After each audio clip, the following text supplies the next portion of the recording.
Os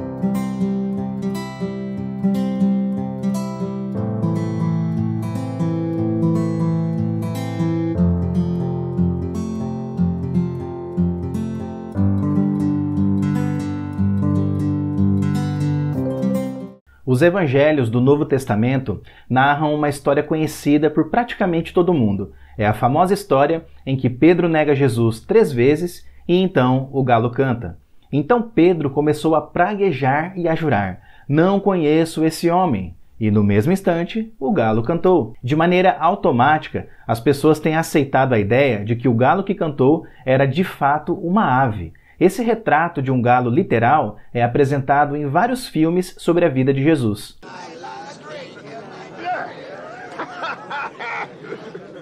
Não há dúvidas de que estava com Jesus, porque também é galileu. Ah, vai embora. Eu não sei do que você está falando.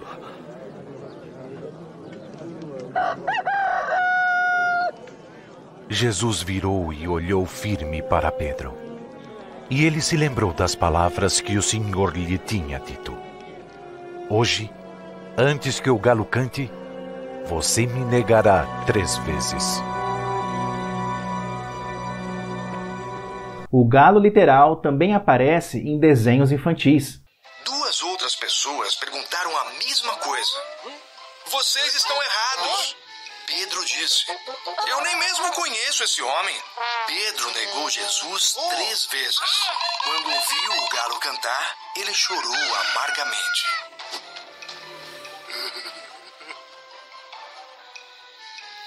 Diferente do entendimento popular, o galo que cantou não foi uma ave de verdade.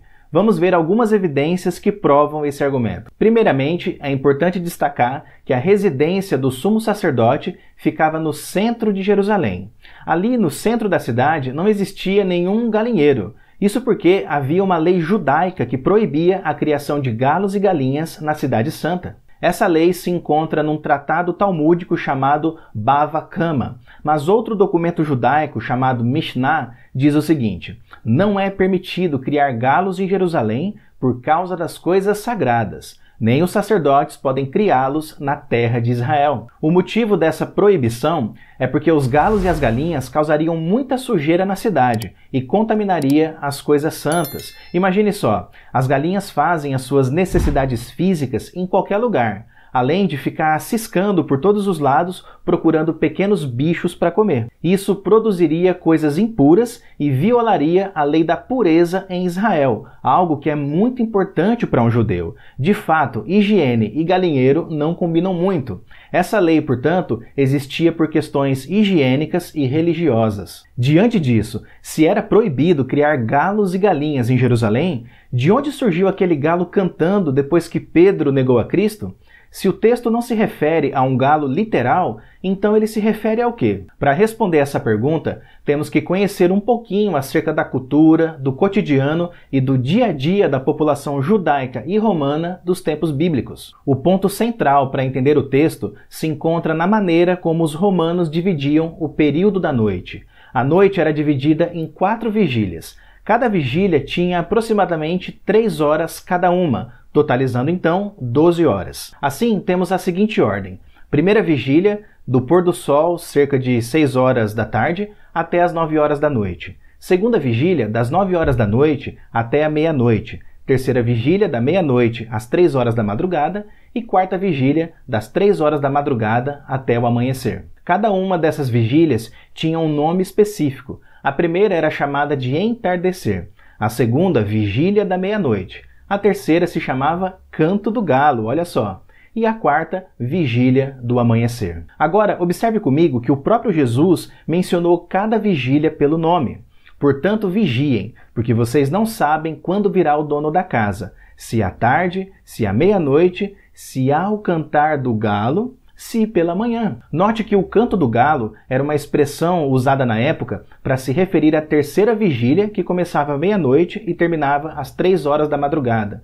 Sempre que uma vigília terminava, o soldado romano tocava a trombeta em alto e bom som, sinalizando o início da próxima vigília. Quando os soldados romanos ouviam a trombeta tocando, eles se posicionavam para fazer a troca da guarda. Todos os moradores da cidade de Jerusalém sabiam que a terceira vigília se chamava Canto do Galo. No latim temos a palavra Galitinium e no grego temos a lectorofonia. E essas duas palavras traduzidas significam Canto do Galo. Essa expressão foi criada pelos romanos porque os galos normalmente cantam de madrugada, ainda que não haja um horário fixo para eles fazerem isso. Sendo assim, quando Jesus disse que Pedro o negaria antes que o galo cantasse, ele estava se referindo ao toque da trombeta romana anunciando o fim da terceira vigília. Jesus não estava falando de um galo de verdade, até porque se fosse um galo de verdade, não haveria um momento exato para ele cantar.